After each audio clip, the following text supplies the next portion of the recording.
백낙청 TV에 오신 시청자 여러분 반갑습니다. 오늘은 지난번에 이어서 분단체제 변혁의 공부길이라는 책을 두고 한 번 더 대화를 할까 합니다. 오늘 모신 분은 이일영 교수신데요. 경제학자이시고 원래 중국 경제 전공이시죠? 네. 이 교수 반갑습니다. 네, 선생님 안녕하십니까? 예, 오늘 우선 자기소개를 간단히 해주시고 예. 그다음에 그동안 프로그램 보셔서 아시겠지만은 소위 이 공부길 장르에서는 찾아오신 분이 논의를 주도하게 되어 있습니다. 아유, 뭐 이렇게 불러주셔서 영광입니다. 저는 그 한신대에서 일하고 있는 이일영이라고 합니다.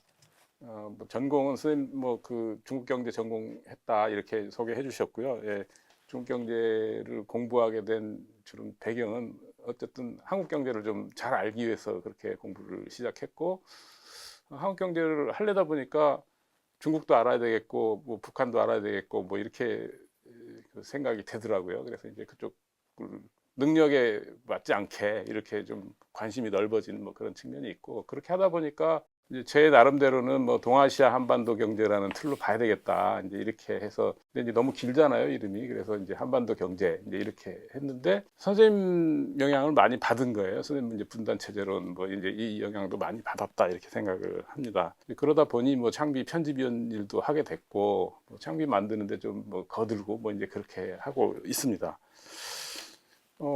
제가 백쌤 본질을 잘 알고 있다고 거만하게 생각을 하고 있었는데 2007년 18년 그경 무렵인데 선생님께서 그 밖에서 한번 뭐 그 분단 체제 대학원 과정 같은 거 해보자 이제 이런 말씀 하셔가지고, 아유 뭐 난 좀 잘 알고 있는데 선생님께 하자고 그러시네 이제 그러면서 그때 이제 공부에 참여를 했는데 제가 잘 모르고 있었더라고요. 그때 많은 공부가 사실 됐다 이렇게 생각을 합니다. 그래서 선생님께서 이제 그때 저희들 같이 공부한 거 책 2권을 묶어서 내셨어요. 변화의 시대를 공부하다, 문명의 대전환을 공부하다. 아마 이 공부길에서 출발한 뭐 그런 그 문제의식 이런 것들이 이제 다시 한번 리바이벌 됐다 뭐 이제 그런 생각을 해보게 됩니다. 이제 그때 많이 또 배웠습니다. 배웠고 그때 이제 뭐 대학원 다닌 셈인데요. 제가 백쌤한테 그때 본격적으로 공부하고, 이제 편집위원회 같은 데서는 이제 그때 이렇게 시사적으로 듣고 그때 뭐 논의하고 뭐 이렇게 했는데, 그때 본격적으로 좀 공부하게 된 것 같고, 오늘 이렇게 불러주시니까 이제 특별 과외 공부하는 것 같은 느낌도 들고요. 하여간 좋은 기회로 뭐 삼을 수 있을 것 같습니다. 그리고 이제 먼저 좀 선생님께 좀 여쭤야 될 것 같은데, 하여간 시대가 지금 뭐 우울하고 불안하고 뭐 세계가 대혼란이고 뭐 국내도 지금 뭐 어수선하고 지금 뭐 그렇습니다. 다들 뭐 마음을 어디다 둬야 될지 모르고 뭐 그런 상황인데, 마음이 아프면 몸도 아프고 막 그러잖아요. 세상도 그런 것 같고, 혹시 이 어려운 시대 선생님 먼저 안부 여쭙고 싶은데 선생님께서 좀 이 어려운 시대 어떻게 생각하고 계시고 마음을 어떻게 다스리고 계시고 좀 그런 말씀을 좀 들려주시면 좋지 않을까 생각합니다. 예, 감사합니다. 글쎄요, 마음을 다스리는 비법 같은 건 없어요. 그냥 제가 이제 늘 이런 좀 사회 비평적인 얘기를 하면서도 마음 공부를 동시에 하는 게 중요하다 하는 얘기를 하는데, 저는 그 마음 공부의 표준을 무슨 꼭 뭐 참선을 한다든가 기도 생활을 한다든가 그런 데 두기보다는 소위 사막이라는 게 있잖아요. 불교에도 있고 어물교에서 이제 그걸 조금 더 수정 보완해서 정신 수양, 또 사리 연구, 작업 취사. 작업 취사라는 거는 좀 독특한 표현인데 실천이죠. 실행하고. 그것을 두루 갖춰야 된다 그러는데 그게 말처럼 쉬운 일이 아니지 않습니까? 그래서 하루하루 그런 공부를 하면서 살려고 노력하고 있죠. 선생님 그 회화록 얼마 전에 내신 거 보고서 그 앞에 쓰신 거 굉장히 감동적이었어요.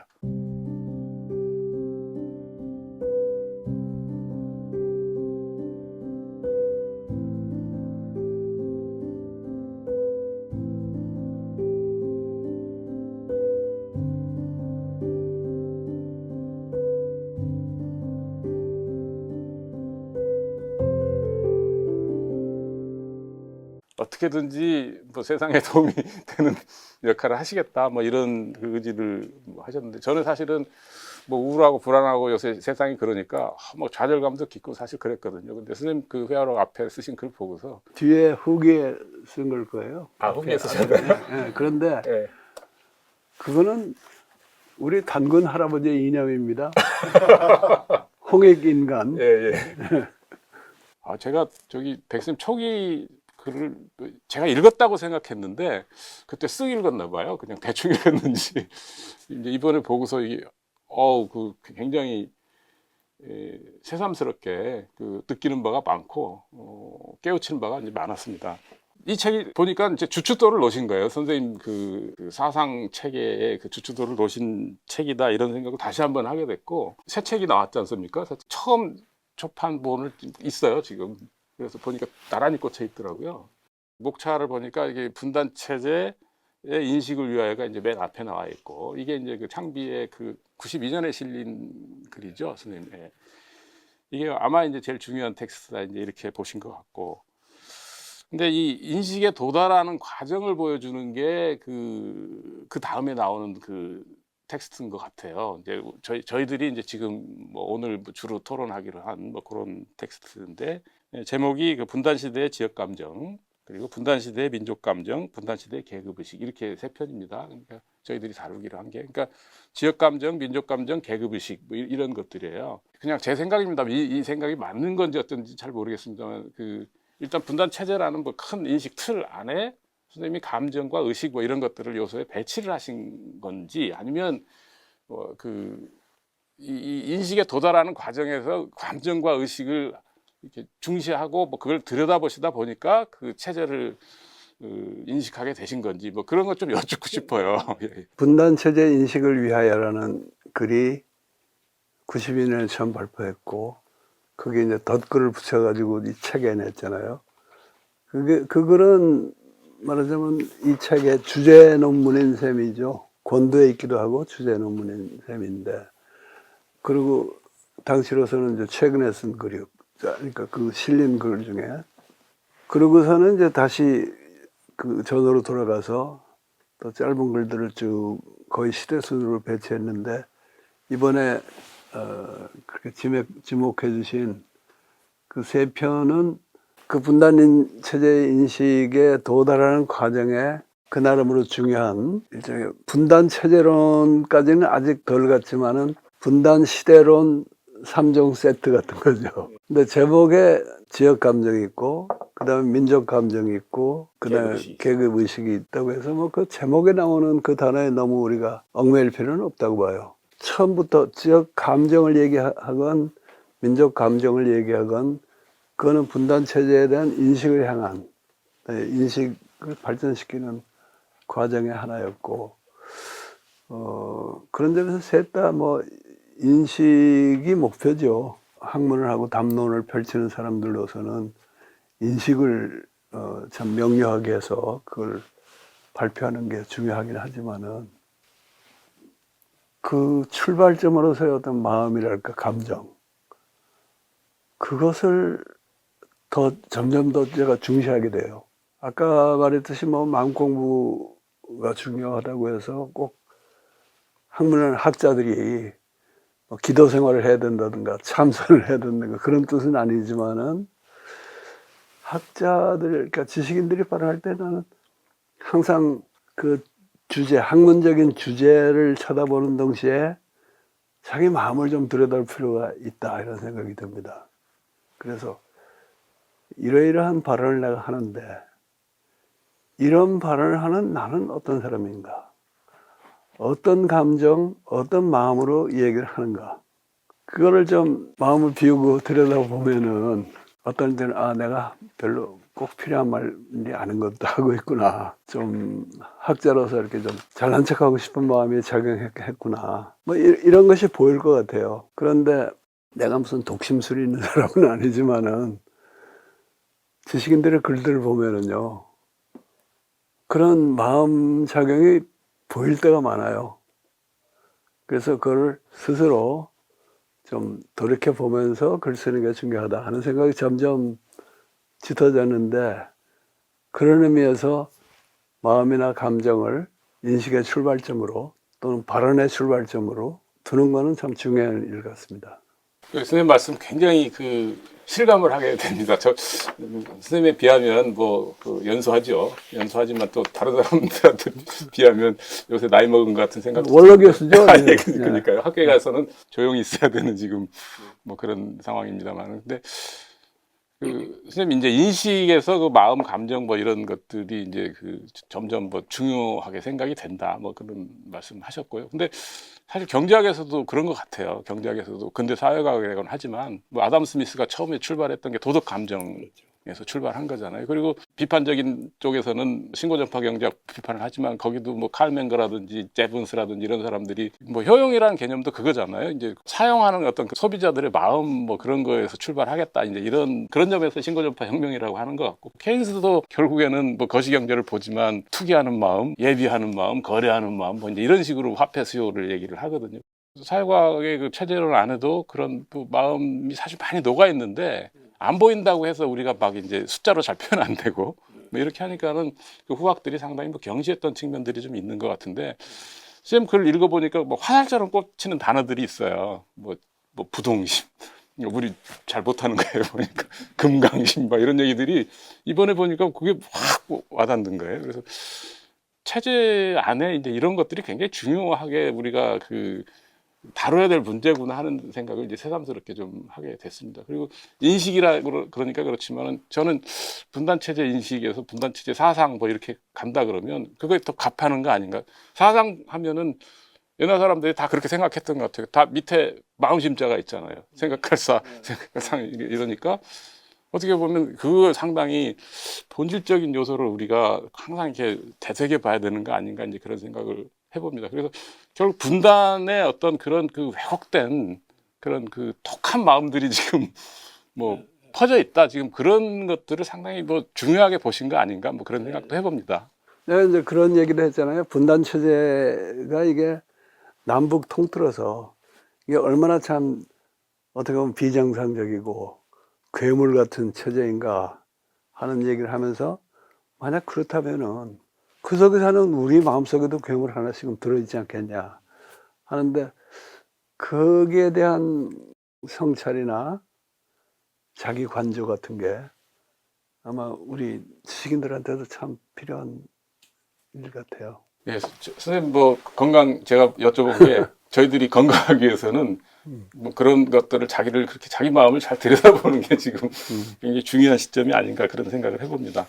공부길 이 책들을 보면 87년부터 쭉 쓰여져서 92년에 인식에 도달하게 되는 그런 이제 역정을 보여주시는 거기도 하고 저는 이제 이렇게 또 해석을 해봅니다. 그 인식 사상 안에 마음이라는 것들이 상당히 이제 포진해 있다. 뭐 그런 구조를 우리가 다시 한번 되돌아볼 필요가 있겠다는 생각들을 한번 해보게 되고요.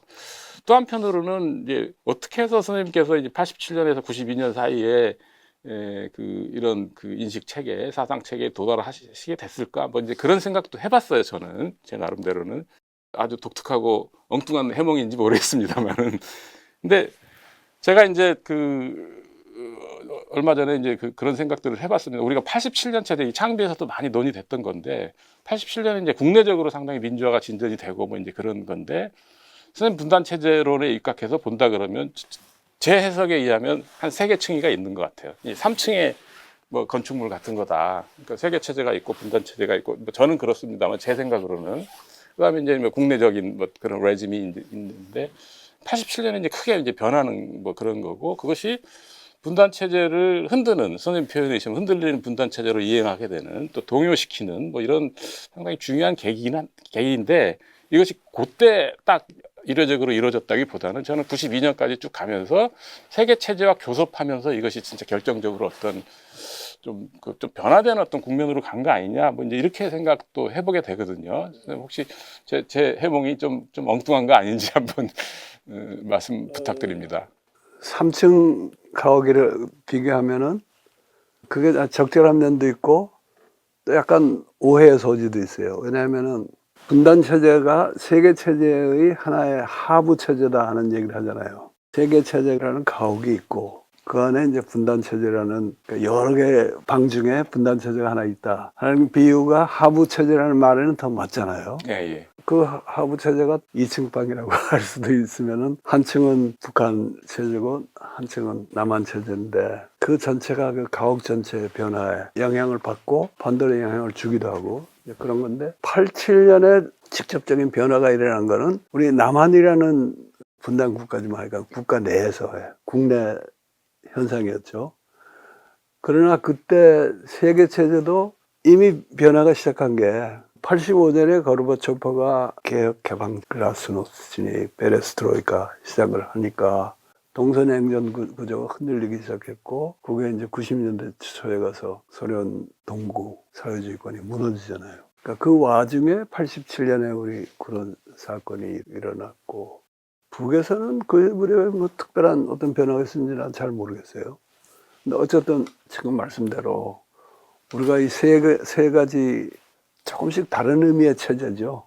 체제의 자기 완결성이라든가 체제 개념의 차원이 다른 그것을 동시에 생각해야 한다 하는 주장은 맞다고 보고 이령 교수께서 그 문제를 그동안에 여러 가지를 천착을 해서 해줘서 저는 고맙게 생각합니다. 제가 이제 혹시 선생님 그 원래 사상을 왜곡하지 않을까 상당히 이제 고민을 많이 했었는데, 근데 쌤 뜻도 그렇고 저도 나중에 이제 알게 된 건데, 쌤이 이게 87년부터 글을 쓰시기 시작했고, 그러니까 그 전에 한 80년대 중반부터 이제 그 세계 체제 변화를 감지하신 거잖아요. 보면 이제 그때 저희는 어떻게 보면 뭐 사회구성체 논쟁이라고 조금 협소한 틀에서 뭐 논의를 하고 있었는데, 선생님께서는 그때 이제 그 세계 체제 변화를 감지하시고 그 논의를 하고 계신 것 같아요. 근데 저도 92년을 이제 중요하게 생각했던 게 왜 그러냐면 한중 수교를 하니까 그때부터 경제 지표들이 달라지거든요. 새로운 방식으로 이제 그 냉전 체제를 재구성하는 남한이 어느 정도 그 역할을 하게 되는 뭐 그런 시점 아닌가 이제 그렇게 생각을 해서 저는 92년도 상당히 중요하다. 우리 그 87년 체제의 뭐 지속성이라 그럴까요? 뭐 구조를 만드는데 상당히 이제 중요한 계기가 됐다. 그래서 이제 87년, 92년 사이로 이제 저는 이렇게 뭐 얘기를 했습니다만은 생각해 보니까 상당히 그 국내 체제의 그 변화 이런 거에 제가 또 몰두하고 있었던 거 아닌가. 세계 체제적 변화는 80년대 중반에 시작됐다는 게 지금 백쌤 뭐 말씀이시고, 그거는 뭐 동감하게 됩니다. 예. 91년에 우리가 남북이 동시에 유엔 가입을 하게 기본 됐죠. 합의서도 그때.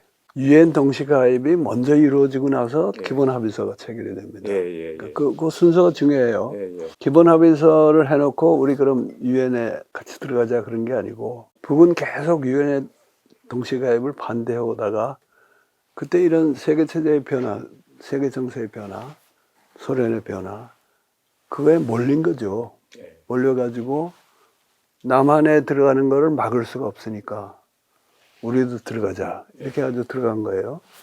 이제 그렇게 들어가 놓고 나면은 사실은 세계 무대에서 두 개의 주권 국가로 인정받고 그렇게 활약하는 거 아닙니까? 네. 그런데 이제 기본 합의서에서는 우리 둘 사이는 나라와 나라의 관계가 아니고 통일을 지향해 나가는 과정의 잠정적인 특수관계다. 기본적으로 국가연합의 개념이에요. 국가는 국가인데 특수한 관계가 돼 있고 통일을 지향해 나가는 긴 과정 속의 한 단계다 하는 그 개념이 그게 이미 들어갔던 겁니다. 그러고서는 교차 승인이라는 걸 나왔는데 남한은 소련하고 수교하고 중국하고도 수교했는데 미국하고 일본은 북한하고 안 해줬잖아요. 그거는 일종의 배신 때린 거지만은 네. 이 국제관계의 냉혹한 현실에서 보면은 저쪽에서는 북한은 야 너희 남한하고 해줬으니까 우리하고도 해야 된다 이렇게 강요할 힘이 없었던 거죠 그때. 예. 그래서 92년이 대단히 중요하긴 한데 이 교수께서 87년에서 92년으로 가서 87년 체제의 1단계라고 할까? 경제발전의 제1유형이 만들어져 가지고 근데 그거를 92년을 조금 너무 특화되지 않았나 하는 생각이 있어요. 저는 이제 그 그 중국하고의 뭐 경제 관계가 그 우리 경제 구조나 체질을 상당히 바꿨다. 우리가 1차 성장의 계기가 60년에서 65년에 그 뭐 토대가 마련됐다고 한다 그러면 그리고 그 기점을 저는 뭐 4.19도 굉장히 중요하다고 생각합니다. 이제 근대 국민 경제를 만들려고 하는 굉장히 그 뭐 노력 이런 것들이 그 4.19 혁명을 통해서 표출됐다라는 점을 저는 상당히 중요하게 생각을 하는 거고요. 65년에 이제 어쨌든 그 한일 기본 조약을 하면서 우리가 이제 세계 체제로 그 길을 이제 만들어 나가는 뭐 제한된 길이지만 이제 그런 뭐 계기를 좀 생각을 했고요. 그 2차 성장 계기는 87년에서 이제 92년 얘기를 한 거는 결국 뭐 중국이나 뭐 이제 북방 쪽하고의 어떤 그 세계 체제 루트가 이제 재구성되는 뭐 이제 그런 계기가 이후에 이제 뭐 무역 구조라든지 뭐 성장 구조에 굉장히 중요한 영향을 미쳤다고 해서 이제 저는 뭐 그걸 말씀드린 건데 선생님 말씀 들어보니까 91년에 상당히 이제 그 더 중요한 문제들이 예비되고 있었다. 뭐 이제 이렇게도 볼 수도 있을 것 같습니다. 조금 더 고민을 해봐야 될 문제 같습니다. 92년 이후에 그 92년까지 일단 형성됐다고 보는 예, 예. 그 유형이 언제까지 가는 거로 보시는 거예요? 저는 한 2008년 정도가 중요하다고 생각합니다. 이제 그 사이에 네. 우리가 경제적으로나 정치적으로 중요하게 기억하는 게 IMF 사태 아니에요. 네, 네. 그리고 어떤 사람들은 그 이후를 뭐 97년 체제 이렇게 부르는 예, 예. 사회과학자들이 많이 네, 있잖아요. 네. 근데 이 교수는 그만큼은 비중을 안 두시는 건가요? 사실은 그 세계 체제가 중요하다라고 인식을 한 거는 백쌤보다 제가 한참 늦죠. 뭐 지혜 탓이기도 하고 연배 탓이기도 한데 상당히 백쌤이 이제 지적하셨던 기본 단위를 뭘로 하느냐 이제 이런 것들을 우리는 뭐 한국 또는 뭐 민족 경제 뭐 이런 식으로 있었던 것 같아요. 근데 97년을 보니까 이게 그 단위에서 움직이는 게 아닌 거예요. 한국 경제가.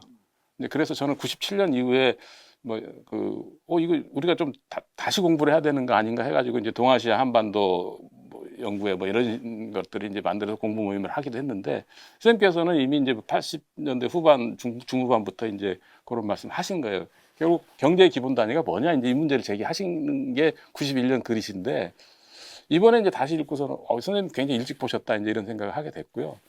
97년은 그 세계 체제 변화에 적응하는 과정에서 사고가 난 거죠. 예, 사고가 난 뭐 그런 거라고 보고 그래서 그 사고가 어디서 났냐면 저는 사실 미국에서 시작을 해서 뭐 중국이 94년에 그 외환 개혁을 하거든요. 이제 그게 이제 동남아로 퍼졌는데 우리가 이제 거기에 이제 전염이 돼가지고 그 이제 그 난리가 난 뭐 그런 상황인데 근데 97년 체제라고 하는 건 전형적인 국내적 시각. 일국 경제적 시각이라고 저는 봅니다. 네. 그래서 97년이 우리 국내에 엄청난 충격을 준 건 사실이고, 제가 이제 그 분단 체제론이나 세계 체제론이나 이런 것들에 대해서 심각하게 생각을 하게 된 것도 그게 계기가 되긴 했지만, 시작은 뭐 백쌤이 보신 게 맞는 거죠. 예, 나도 97년 체제론에는 동조하지 않고요. 그냥 97년에 하여간 중대한 하나의 시련이랄까? 그런 기간이 있었는데, 나는 경제학자가 아니기 때문에 경제에 집중해서 보기보다는 다른 거하고 이제 같이 보는데 97년에 IMF를 겪으면서 그때 이제 김대중 대통령이 들어와서 그런 데로 수습을 하잖아요. 수습을 하고 나서 그 다음에 타개책을 가령 2008년 그때 이명박 정부 같으면은 신자유주의한테 정말 두 손 두 발 다 들고 그리고 국내에서는 노동운동 탄압하고 뭐 남북 적대 관계를 강화하고 이런 식으로 그 해법을 찾는데 김대중 대통령 때 뭐 김대중 대통령 개인뿐 아니라 그때 우리 국민들은 그때까지 막 김영삼 정부에서 팽배했던 흡수통일론을 이건 안 되겠구나. 정말 우리가 이렇게 거의 국가 부도를 맞을 상태에서 무슨 북을 흡수통일하냐 하는 이제 깨달음도 있었고 그 다음에 해결책을 물론 IMF 이후로 노동운동이 많이 위축되고 그런 건 있지만은 그래도 이명박처럼 나가지는 않고 뭐 노사정 협의를 어떻게든지 해보려고 하면서 남북 관계에서 타개책을 찾았단 말이에요. 그래가지고 2000년에 6.15 공동선언이 나오지 않습니까? 그래서 나는 97년에 IMF 위기하고 2000년에 6.15까지 이거는 같이 볼 상황이라고 보고, 나는 87년 체제가 2016년, 17년 촛불 대항쟁으로 박근혜 정권이 무너질 때까지 이 87년 체제가 유지된다고 봅니다.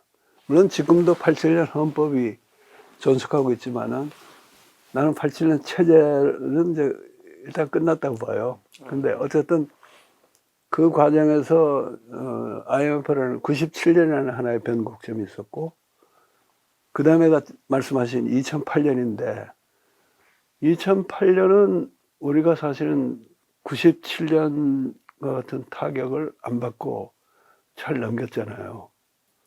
잘 넘겨서 87년 체제가 위기에 처했지만은 그런대로 수습을 해서 넘어가다가 넘어가는데 그냥 87년 체제를 유지하거나 그걸 더 좀 나은 체제로 바꾸려고 정부가 그러질 않고 더 나쁜 체제로 만들려고 이명박도 노력했고, 그거를 계승한 박근혜 정부는 이명박은 사실 사기꾼 특유의 일머리를 아는데 그런 것도 없이 그냥 철없이 막 하고 국정농단 하다가 쫓겨났잖아요. 그때까지는 87년 체제가 높낮이가 있고 부침이 있으면서도 잘 유지됐다고 보고 있죠. 저는 그러니까 87년에서 92년까지 형성된 그 경제적인 측면에서 좀 보는데요. 이 경제 구조가 한계에 부딪힌 게 이제 2008년이라고 보는데, 2008년에 굉장히 중요했던 게 뭐냐면 세계 체제적인 어떤 구조 변화가 그때부터 시작되는 것 같아요. 91년에 기본 합의서를 했고 2000년에 6.15 공동선언을 했던 그 흐름을 저지하는 세계 체제적 흐름이 형성되기 시작하는 게 저는 2008년이라고 보는데, 그게 이제 미국에서 사고가 난 거죠. 세계 금융위기가 났고, 미국도 그렇고 중국도 그렇고 상당히 말하자면 그 성장 위주의 이제 미국은 뭐 부채를 막 이제 발생시키는 거, 무역 적자, 재정 적자 이런 식으로 해서 하는 거고, 중국도 나름대로 이제 말하자면 그거를 가져와서 뭐 흑자를 내고 뭐 이렇게 하면서 투자를 막 이제 왕성하게 하던 뭐 그런 것들인데, 그게 타격을 받았다고 생각을 합니다. 근데 그때 보통은 중국이 세계를 구원했다 이렇게 얘기하는데, 저는 동시적인 위기라고 보는데, 이제 중국은 그때 이제 돈을 풀어서 뭐 이제 중국 넘어가고, 저는 한국이 좀 무사했던 거는 그 덕이 크다. 예, 중국이 돈을 확 풀어서 뭐 그거 이렇게 넘어갔는데, 그때 이제 어떤 상황이 벌어지면 2008년이 아주 뭐 드라마틱한 통계 수치를 보여주는 게, 일본과 중국의 GDP가 역전됩니다. 그 뒤로 쭉 격차가 엄청나게 커지는 상황이어서 지금은 한국하고 일본을 합쳐도 중국의 뭐 절반 정도 되나 뭐 이제 그런 정도 뭐 수준으로까지 이렇게 격차가 확 벌어집니다. 그래서 제가 생각했던 동아시아 한반도라는 구조가 그 대안으로서 이제 지금 와서 저는 그걸 2015년부터 느끼기 시작했는데, 잘 작동 안 하나? 이제 이렇게 생각을 하게 됐어요. 그러니까, 그리고 그게 이제 지표로 나타나기 시작하는 거는 이제 중국이 좀 안 좋아지는, 이제 2008년 위기를 하고 나서 이제 중국도 이제 계속 미국을 시장 동력으로 해서 계속 이게 지속 가능한가 하는 의구심을 가지게 된 것 같고, 미국의 입장에서는 중국한테 고용이 너무 많이 빠져나가는 거예요. 그래서 국내적으로 버티기 어려운 이제 뭐 그런 뭐 느낌을 받게 된 것 같고, 그래서 이제 테러와의 전쟁을 쭉 하다가 이거 아닌가 봐. 이제 미국도 그렇게 이렇게 이게 자기네들 말하자면 그 경제적 기반이 지금 헤게모니를 유지할 수 있느냐 이제 이런 뭐 생각들을 하게 된 것 같습니다. 그래서 오바마 정부부터 이미 피벗 투 에이시아 뭐 이제 이런 얘기들이 나오죠. 이제 중국이 너무 커지는 거를 이제 그때 느끼게 된 거. 지표상으로 2008년에 이제 확 드러나니까, 저는 그때 이제 그 정책 변경이 뭐 중대하게 전 세계적으로, 그러니까 특히 이제 미국과 중국 중심으로 나타났다, 뭐 그런 거 아닌가 싶습니다. 그게 이제 분단 체제에도 이제 영향을 미치는 거예요. 2008년이 뭐 세계사적으로 중요한 변곡점인 건 틀림이 없죠. 그것으로 인해서 소위 신자유주의 세계 경제가 무너진 건 아니지만 상당한 타격을 입었고, 맞습니다. 네. 그 신자유주의 이념의 정당성이랄까 이런 게 좀 완전히 상실된 거 아니에요 그때. 예. 그리고 이제 전반적으로 지금 말씀을 들으니까 이 교수가 경제학자로서 이 비전문가들이 안 보는 사람을 쭉 지켜보고 계시니까 재밌는 현상을 많이 지적을 하세요. 근데 다른 한편은 어떤 생각이 드냐면 역시 경제학 위주로 경제 위주로 보시는구나. 가령 분단 체제 관련해서도 2018년에 엄청난 변화가 있잖아요. 남북 정상회담, 뭐 북미 회담까지 있고 그거는 지금 거의 그 얘기를 빠졌고 그 전에 2017년까지 막 악화되던 상황하고 요즘 악화되는 상황하고 그냥 하나의 연속체로 보시는 거 아닌가 하는데 분단체제 내부에서 일어나는 기복 나는 2018년이 19년 이후로 별 진전을 못하고 이제 교착 상태에 들어갔고 윤석열 정부 들어와가지고는 이건 완전히 참 역행하고 있긴 하지만은 그 18년이라는 남북 관계에서 중요한 변곡점 이걸 빼놓고 생각해서는 안 될 것 같아요. 제가 이제 숙제가 그겁니다. 이제 2018년을 어떻게 해석할 수 있을까가 제가 지금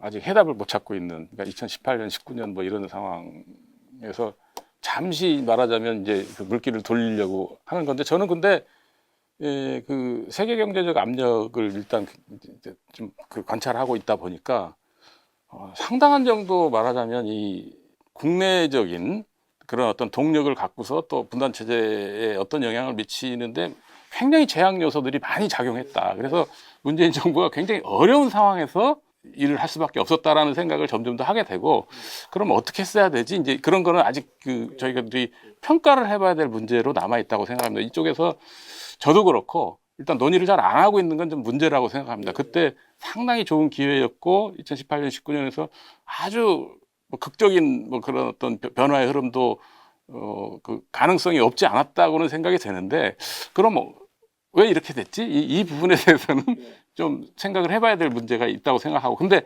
중요한 거는 2022년, 2023년을 거치면서 그 2008년 이후에 그 압박을 받던 이 세계적 압력에 이제 완전히 손을 드는 지금 뭐 그런 상황으로 갔고, 그러면 2008년부터 시작을 했다고 생각하는데 지표로 나타나는 거는 2000년, 2010년대 중반입니다. 근데 그 흐름을 그 경제적 지표로서는 너무 그 문재인 정부가 꺾질 못했어요. 꺾질 못하고 그냥 그렇게 쭉 가 있는데, 이제 그 흐름조차도 완전히 파국적인 상황으로 가는 지금 상황에 지금 뭐 도달해 있단 말이에요. 그래서 아까 제가 서두에 불안하고, 이건 근데 국민들이 직감적으로 다 느끼고 있는 것 같아요. 야, 이거 우리 지금 경제가 어떻게 가지? 뭐 이제 어떤 활로가 있지? 뭐 이제 이런 지금 그 어려움, 뭐 이제 그런 것들에 봉착해 있는데, 그건 저는 그게 뭐 진보 보수를 다 떠나서 지금 이 세계 경제적 압력을 우리가 어떻게 이거를 적응하고, 선생님 말씀에 의하면 적응과 극복을 어떻게 해야 되는지 사실은 지금 굉장히 그 고민이 필요한 시점이 아닌가, 그러고 느끼고 있습니다. 그 얘기는 우리가 조금 뒤에 네, 좀 네. 제대로 해봐야 될 얘기 같아요. 그런데 이제 그 전에 저희 경제의 단위 문제, 분석 단위, 이 교수는 경제의 단위라고 하셨지만은 내가 처음에 그 문제를 제기할 때는 사회 분석의 기본 단위라는 표현을 썼죠.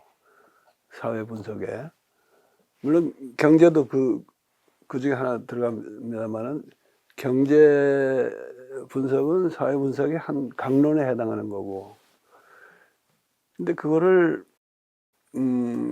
내가 그때 이미 뭐 일찍이 그걸 지적했다고 칭찬을 해주시는데, 사실 내 글에도 밝혔지만은 그거는 미국의 세계 체제 분석을 하는 학파가 있잖아요. 이메뉴얼 월러스틴 같은 사람이 이제 주도적인 인사인데, 월러스틴의 경우는 70년대에 이미 그 이론이 정립이 돼 있었거든요. 우리가 사회를 분석할 때 모든 과학이 그렇잖아요. 자기가 분석하는 대상의 기본 단위를 뭘로 잡느냐.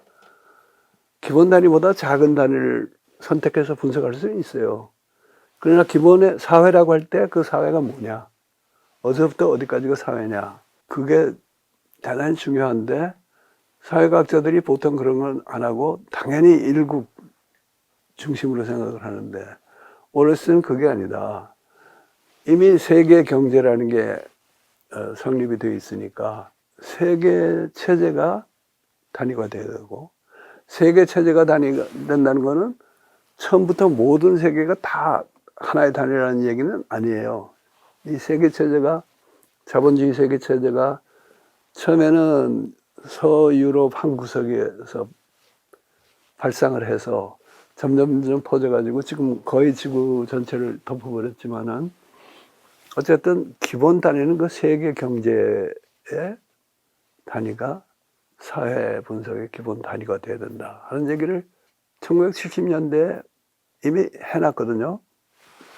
그래서 그거를 내가 80년대 들어와서 공부하기 시작해가지고 이 분단 시대의 계급 의식이라는 그래서 더 명료하게 제시한 거는 뭐 그렇게 놀랄 일은 아니에요. 오히려 만시지탄이 있는 거고 조금 더 당기면은 사실 그 얘기를 내가 먼저 꺼낸 거는 1987년입니다. 그때 창비 1987이라는 문구를 냈잖아요. 네. 그 사회구성체 문제 가지고 좌담을 했는데 거기서 그 얘기를 먼저 했죠. 87년에서 92년 그 사이에 그 얘기를 했는데 그래서 그게 놀라운 건 아니고요. 진짜 놀라운 거는 진짜 놀라운 거는 뭔지 아세요? 그 얘기를 내가 하고도 지금 30년이 넘었는데 맞습니다. 그 호응하는 분이 정말 뭐 이령 교수 있고 이제 몇 사람 외에는 거의 없어요. 아직도. 그건 좀 놀라운 현상 아닌가? 이제 그 당시에 이제 70년대 그 세계 체제론이 이제 그 창비에 소개되고 막 그랬었죠. 뭐 그 번역도 되고 잡지에도 뭐 일부씩 나오고 이제 그랬는데 선생님께서 그 이제 80년대 중후반 오시면서 사회구성체 논쟁에 일정 정도 관여를 하신 거잖아요. 이제 그러면서 세계 체제론 말씀하신 게 저는 그게 그때 수정주의자가 되신 거잖아요. 사실은 저희 생각해 보니까 학창 시절에 세계 경제를 단위로 한다 이거는 수정주의예요. 소시민 뭐 이거고 정통파가 아니고 뭐 이제 이런 거였거든요. 근데 지금 생각해 보면 그 지금 젊은 세대들의 감각으로 보면 너무 당연할 수도 있는 뭐 그런 얘기들이죠. 근데 사회과학자들은 뭐 보수 진보를 떠나서 매우 일국적이에요. 근데 그거는 굉장히 미국식이죠. 미국이 하면은 다 세계에 영향을 미치니까 미국 일국 경제로 뭐 사고를 하고 뭐 분석을 하고 뭐 처방을 내도 통한단 말이에요. 그건 첫째는 세계 체제론에도 안 맞는 거지만은 그거를 굳이 안 따더라도 한국이 분단 국가이기 때문에 분단 국가가 아닌 미국이나 이런 나라가 유럽의 국민 국가가 하나의 단위가 되는 거하고도 이게 전혀 다른 상황이거든요. 예. 그러니까 그 상황을 생각 안 하는 거예요. 제가 단순했는지 모르겠는데 그 학위 논문 준비하고 막 이럴 때 보니까 일국적으로 분석해가지고서는 답이 안 나오는 게 많더라. 그래서 북한도 봐야 되고 특히 중국도 봐야 되는데 뭐 이제 그렇게 하다 보니까 뭐 이제 생각이 막 어수선해지다가 선생님 뭐 글을 보니까 아 이게 일국적 사고 방식하고는 좀 다른 뭐 그 관점에 있구나 이제 이런 것들을 뭐 반갑게 근데 그거를 우리 문제에 적용을 구체적으로 한 거는 별로 없죠 사례가 없고 그래서 지금도 없는 거고 그러니까 뭐 분단 체제론 하면은 뭐 민족주의다 뭐 이제 이런 식으로 뭐 그 논의를 한다거나 이제 이런 게 지금도 그렇게 고정관념화 돼 있지 않나 이제 뭐 그런 생각도 듭니다. 어떻게 좀 도와주세요. 예, 앞에 뭐 선생님과 이제 말씀 중에 그 분단 체제 인식을 위하여 뭐 얘기가 쭉 많이 됐고요. 그다음에 이제 그 분단 시대의 계급 의식 이제 91년에 쓴 글 뭐 얘기도 이제 같이 저희들이 그 논의를 했습니다. 근데 선생님께서는 이제 인식에 도달한 거를 92년으로 이제 뭐 보시고 그걸 이제 건대에 배치를 하셨는데 이것도 제 개인적인 소감입니다. 그리고 뭐 저희 개인적인 뭐 인연도 있고 선생님이 동양화 전망에 글을 주셨어요. 보니까 91년에 제가 동양화 전망 전성기로 막 하던 그 이후에 제가 구원투수로 들어갔는데 보니까 91년에 굉장히 이 놀라운 글이라고 저는 생각을 합니다. 이제 그때 보면 이때 이제 그 세계 체제 얘기를 하시고 경제의 기본 단위 얘기를 그 하시더라고요. 그 149페이지에 딱 그렇게 이번에 읽으면서 다시 이제 그게 눈에 확 띄었고 그 분단 체제론의 이제 골격에 대한 그 어떻게 보면 사회과학적인 논의는 요 글에서 저는 더 많이 읽었어요. 그렇죠. 그게 그때 제목이 분단 시대의 계급의식을 어떻게 볼 것인가 뭐 이랬을 거예요. 예, 예. 근데 그걸 이제 내가 책에 실으면서 그 뒤를 띄워버렸는데 동양과 전망에 예, 예. 91년 시점에 뭐 사회구성체 논쟁하고 뭐 거기서 사실 잘 마무리가 안 됐는데 선생님께서 그렇게 얘기를 하셔요. 체제의 본질적 의미를 사실 거기서 다 말씀하셨다고 생각이 들고 경제 기본 단위를 국민 경제로 보지 않는다. 사실 사회과학자로서는 충격적인. 그러니까 저는 97년 IMF 위기를 맞이하고 나서야 이제 실감을 하게 된 거거든요. 그리고 지금도 경제정책 단위들은 그 기본 관점들은 다 일국 단위예요. 근데 선생님이 기본 단위를 국민 경제로 보지 않는다. 딱 이렇게 말씀하신 게 굉장히 중요한 그 메시지다. 이제 이런 생각을 하고요. 그 다음에 민족 문제나 계급 문제가 둘 다 이 내부적인 문제다. 내부 모순이다. 뭐 이렇게 얘기를 하시고 결국 또 세계 경제 문제가 기본적이다라는 얘기, 기본 관점에 해당하는 거다. 이제 이런 얘기를 하십니다. 이제 그래서 어떻게 보면 그때 글로벌화 논의가 본격적으로 국내적으로 도입되지는 않은 시기고 제 기억으로는 그게 본격적으로 된 건 김영삼 정부에 들어가서 이제 막 세계화가 떴고 막 이런 얘기를 세계화, 뭐 OECD 가입, 예, 막 이제 그런 얘기들이 벌어지기 시작하는데 사실 뭐 서구에서는 일찌감치 뭐 개발된 이론이긴 하지만 근데 그게 주류 이론이라고는 할 수는 없는 거고 그 다음에 이거를 한국에 가져와서 한국을 어떻게 분석할 거냐 하는 걸로 소화된 거는 사실은 지금도 잘 안 되고 있는 거기도 하고요. 그런 뭐 상황인 것 같습니다. 우리가 계급이라는 걸 정의할 때 한편으로는 경제 속에서 소위 그 생산수단을 보유한 계급과 그러지 못한 계급 이렇게 나누잖아요. 네. 그러니까 경제의 기본 단위가 세계 경제라 그러면은 세계 경제 전체 속에서의 노동계급은 노동계급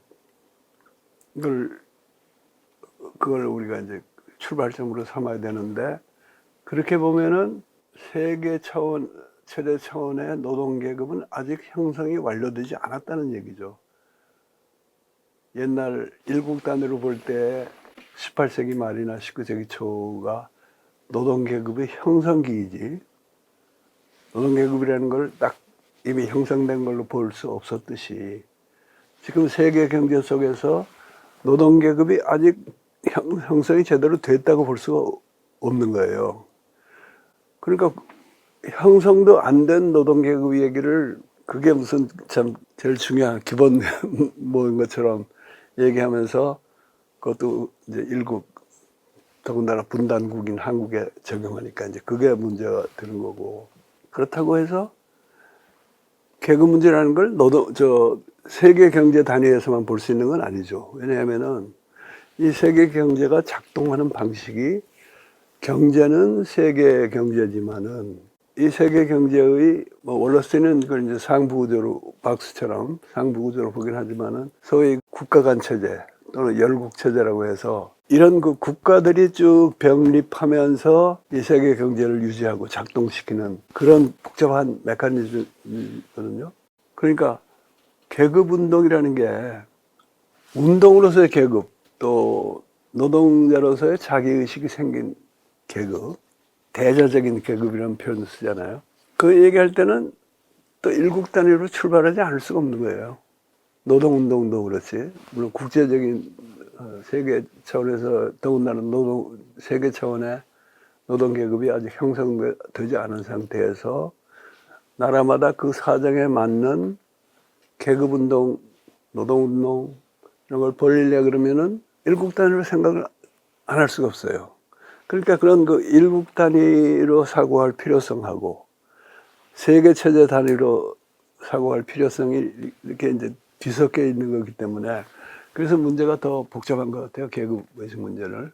그런데 이제 그 계급을 중시하는 사람들이 너무 쉽게 생각하죠, 그걸. 계급을 중시는 하되 일국적으로도 그 문제를 접근할 필요도 있는데 그 계급을 너무 단순화시켜서 임금 노동자 이제 국한시킨다 이제 이런 뭐 말씀이신 것 같기도. 저희들이 뭐 정책 문제를 볼 때도 항상 그런 뭐 함정에 빠지는 것 같습니다. 근데 어쨌든 세계 경제 속에서 굉장히 파편화된 형식으로 계급이 지금 배치가 되잖아요. 그 끝단이 저는 2008년 뭐 그런 시점까지는 한국에서도 맨 끝단은 이렇게 쭉 올라왔던 뭐 이 세계 경제 안에서 쭉 올라왔던 뭐 그런 상황이었는데 이제 지금 그 이후로는 이게 이제 더 말하자면 격차가 커지고 굉장히 그 다양한 형식으로 나타나요. 비정규직도 많고 여러 가지 형식이 이제 나타나는 거죠. 그래서 다 그게 일국적으로 대응하되 사고는 세계적으로 해야 되는 거 아닌가 뭐 이제 그런 생각들을 굉장히 그 실감을 하게 됩니다. 그래서 이제 선생님께서 제시하는 뭐 방법론이 좀 복잡하긴 한데 현실이 복잡하니까 어쩔 수 없는 그렇죠. 거 아닌가 싶어요. 예. 간단한 방정식으로는 풀 수가 없는 거예요. 네. 다차다원 방정식으로 풀어야 할 문제를 네. 그 너무 어려우니까 제껴놓고 나는 뭐 2차 방정식으로 풀겠다, 2원 방정식으로 풀겠다 그러면 답이 안 나오는 거예요. 선생님께서 이제 분단 체제에서 뭐 계급 문제라는 게 굉장히 복잡하다는 거고 어쨌든 그 자본주의 세계 경제의 한 그 바른 양태다. 뭐 이게 이제 선생님 말씀하시는 핵심적인 뭐 논지가 아닌가 뭐 이제 그렇게 생각을 해봅니다. 요 얘기가 그대로 거의 그 91년 선생님 뭐 글에 뭐 그대로 사실은 뭐 나오고 있는데 제가 생각해 보니까 저희들 잘못인 것 같아요. 이제 읽고 이 저때 말씀하셨구나. 그런 반성을 해보게 됩니다. 근데 요 뭐 계급의식도 그렇지만 이제 민족 감정 문제도 이제 이때 일찌감치 다루셨는데 그 단순한 민족주의가 아니에요. 그러니까 소위 이제 말하자면 민족 얘기가 나오면 단순화시켜서 무슨 그 열망에 뭐 사로잡힌 뭐 감상적 그 민족주의로 보통 이렇게 환원을 시키는 경향들이 이제 굉장히 많은데 그런 어떤 뭐 감성적이고 규범적인 민족주의와는 확실히 거리가 있어요. 굉장히 어떻게 보면 좀 차가운 느낌도 드는 그런 그 논의를 하고 계셔요. 굉장히 그 민족 문제 자체도 뭐 복잡한 여러 가지 차원들을 얘기를 하시고 요소도 말씀하시고 뭐 그렇습니다. 그리고 그래 보니까 이번에 다시 한번 보니까 뭐 민족주의에 여러 가지가 있다. 민족 감정에도 여러 가지가 있다. 단순한 정렬이 있다. 근데 이제 그 단순한 정렬에 쌓이는 사람들은 뭐 그런 말씀은 안 하셨지만 바보 같은 사람들이다 뭐 그런 얘기가 아니신가 싶기도 하고 그다음에 분단 국가주의도 있다. 그리고 참다운 민족 감정도 있다. 분단 국민 특유의 감정도 있다. 제가 다 외우지 못해서 이렇게 보고 말씀을 드려야 될 정도로 이제 좀 세분화해 주셨어요. 다시 한번 지금 이 시점에서도 한번 다시 한번 들려주시는 게 의미가 있지 않나 그런 생각을 해봅니다. 잘 써와가지고 다 말씀해 주셨으니까 내가 그걸 또 되풀이할 필요는 없을 것 같고요. 지금도 내가 뭐 분단체제 극복이니 그런 얘기하면은 그걸 단순한 민족주의로 몰아붙이는 사람들이 있잖아요. 요즘은 민족주의로 몰아붙이기도 하지만은 공산주의 반국가 세력이라는 신조어가 생겼던데 네. 나는 구시대 사람이라서 그런 그 뭐랄까 순진한 민족 감정 같은 거 그게 없는 사람이 아니에요. 해방 전에 태어나서 뭐 어렸지만은 해방 전이나 직후에 그런 우리가 일제 시대는 식민지지만은 분단이 없었던 사회이고 열차 타면 정말 시베리아로까지 그대로 갈 수 있는 그런 상황이었고 분단 직후는 사람들이 이 38선 그어진 게 오래 가지 못할 거라는 생각을 하고 왜 우리가 해방이 됐는데 단일 국민국가를 형성 못하고 이렇게 분단이 됐는가 이런 생각이 팽배하던 때니까 그때의 정서가 나는 아직도 그 있는 사람이에요. 그러나 그 후에 쭉 전개를 보면은 정말 그거만 가지고는 안 되고 더군다나 지금 와서 우리가 8.15 직후에 이루지 못한 단일형 민족국가를 국민국가를 한반도에 그런 통일국가를 이루겠다는 거는 첫째 가능하지가 않고 둘째는 그 좀 시대에 뒤떨어진 낡은 생각 같아요. 지금 세계 현실에도 안 맞고 우리 한반도 현실에도 안 맞고 그래서 이제 이런저런 얘기를 하는데 강만길 교수는 민족주의를 분류하시면서 민족주의 중에 국가주의적 민족주의라는 것하고 민족적 민족주의라는 걸 구별하셨어요. 근데 그 민족적 민족주의라는 게 동어 반복 같은데 그거는 그 시대의 정황을 알아야 됩니다. 이 양반이 하고 싶었던 말은 민중적 민족주의예요. 그러니까 통일을 지향하는데 민중적인 관점에서 통일 국가를 지향하는 그런 민족주의하고 국가 위주의 민족주의하고 이런 이제 구별을 하셨는데 그 후에 더 우리가 역사적 경험이 축적되면서 추가된 게 분단 국민 특유의 민족주의인데 강만길 교수께서 말씀하신 국가주의적 민족주의하고는 똑같은 게 아니라고 봐요. 왜냐하면 그 후에 남과 북이 갈라져 살면서 남한 국민들이 우리끼리만 이룩한 민중적인 성과가 있잖아요. 그게 자랑스러운. 그냥 4.19는 북에서는 안 일어나고 남에서 일어났고 광주민주항쟁도 그랬고 뭐 그 후에 많지 않습니까? 우리 촛불혁명도 그렇고. 그래서 거기에서 나오는 정당한 자부심이랄까? 북은 안 들어가고 남한만이 이룩한 그런 민중적인 성과에 대한 자부심. 이게 일종의 남한 민족주의로 이어지는 면이 있거든요. 그래서 문제가 시간이 갈수록 점점 더 복잡해지는 건 사실인 것 같아요. 보면 이제 선생님께서 어쨌든 단일 민족 국가주의는 아니신 거잖아요. 분명히 그거는 뭐 반대하시는 거고 뭐 세상이 복잡해졌는데 뭐 단일 민족으로 해서 국가 통일을 한다 뭐 근데 이제 굉장히 그 부분에 대해서 일단 오해가 좀 있으신 것 같고 사회적으로 이제 많이 있는 것 같고 그렇다고 해서 이제 그 분단된 상태로 계속 이렇게 가는 것이 가능하냐 뭐 그게 이제 그런 문제도 현실적으로 뭐 지적을 뭐 하고 계셔서 지금 논의를 더 풍부하게 하는 부분이 아닌가 이제 이런 생각이 듭니다. 근데 이제 사실 분단 체제는 제가 이해하기로는 선생님 말씀하셨지만은 제가 이해하기로는 사실 남북 분단 체제를 얘기하는 건 상당히 비판적 시각이잖아요. 남북 기득권 체제에 대한 비판적 의식이 있는 건데 그거를 뭐 공산 전체주의로 가져간다든지 이거는 사실은 그 선생님께서 지금 말씀하셨지만 그 한국이 그 이룬 그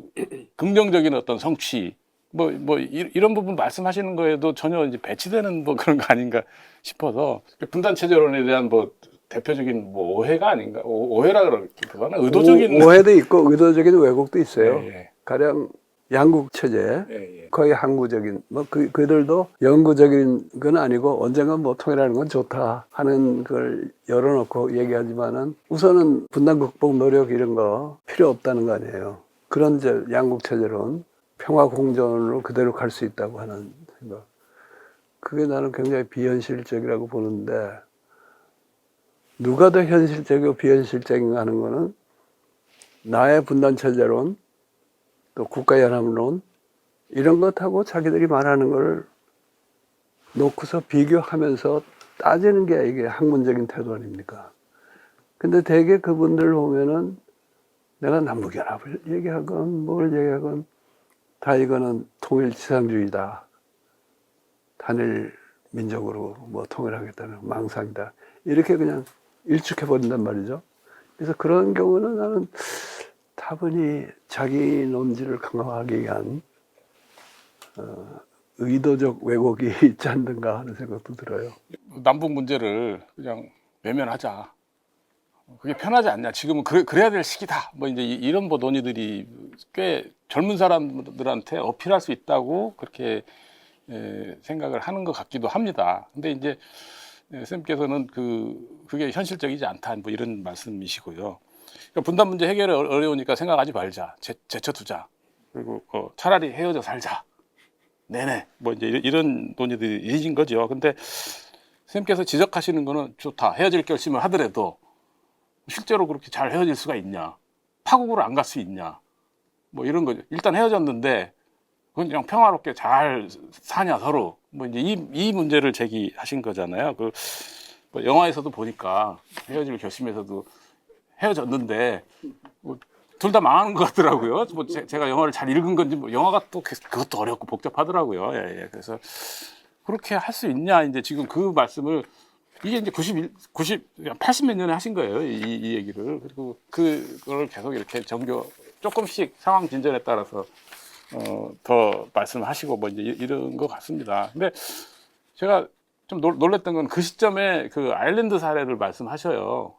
아일랜드는 이제 그 뒤에 사회과학자들이 조금 더 진전시켜서 얘기한 측면도 있고 뭐 이제 그런데 선생님께서 영미문학에 대가셔서 그쪽 그 사례들을 또 이미 잘 알고 계신 거 아닌가 싶기도 하고 뭐 아니 대가는 아니지만은 아일랜드 사례에 대해서 조금 영문학이 예. 영국 문학이 내 전공이다 보니까 예. 대개 영문학 하는 사람들은 아일랜드 문학도 하게 되고 예. 그럼 아일랜드 역사에 관심을 갖게 되고 그랬던 거죠. 뭐 대가하고 관계없어요. 근데 하여간 거기 보면 뭐 헤어져 사는 게 쉽지 않은 뭐 그런 예. 사례로 예. 드신 거잖아요, 예. 지금. 예. 그때 사실은 아일랜드 쪽에서 이제 독립운동을 맹렬히 하니까 처음에는 그 아일랜드에 자치권을 줬다가 나중에 영국이 독립시켜주죠. 이제 독립시켜주면서 아일랜드 북동쪽에 있는 6개의 카운티 제외하고 독립을 시켜줘요. 아일랜드라는 나라는 그전까지는 식민지였지만 분단국이 아니었는데 그 분단국을 만드는데 전혀 아무 근거 없이 한 건 아닙니다. 그 지방이 영국에서 특히 스코틀랜드에서 이민 간 개신교 그리고 혈연적으로는 같은 켈트족이지만은 아일랜드보다는 스코틀랜드 계통 사람들이 집중해서 살고 있었어요. 산업적으로 굉장히 좀 발달되어 있었고 영국하고 긴밀한 관계에서 그 주민들도 다수는 그걸 원하지 않았습니다. 같이 독립하는 거를. 그러니까 이제 영국이 그걸 기화로 떼어내 가지고 연합왕국의 일부로 북아일랜드를 하고 너희만 따로 살라 그러니까 아일랜드는 그때 그렇게 힘이 없잖아요. 안 된다고 거부할 힘이 없으니까 그것만이라도 우리가 해서 했는데. 근데 이 북아일랜드의 다수가 개신교고 이쪽 남아일랜드 사람들하고 혈통도 조금 다르다고 하지만은 거긴 또 남아일랜드하고 똑같은 사람들이 네. 가톨릭들이 많이 살고 있으니까 이 사람들은 그야말로 날벼락 맞은 거 아니에요.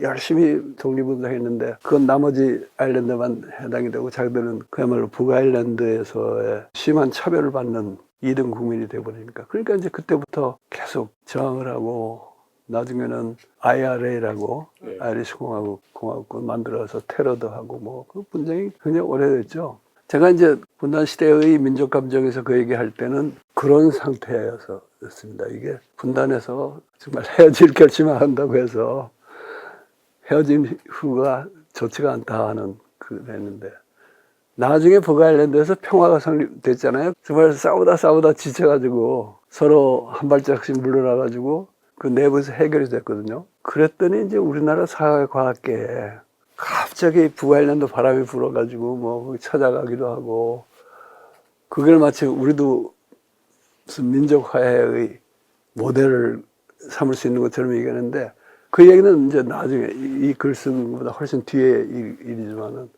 그때도 그 얼토당토하는 얘기예요. 왜냐하면은 우리 남북 분단은 북아일랜드 내부의 그런 분열하고는 전혀 다른 상황 아닙니까? 휴전선으로 다 갈라져가지고 뭐 서로 총질하고 죽이고 그런 일은 없었거든요.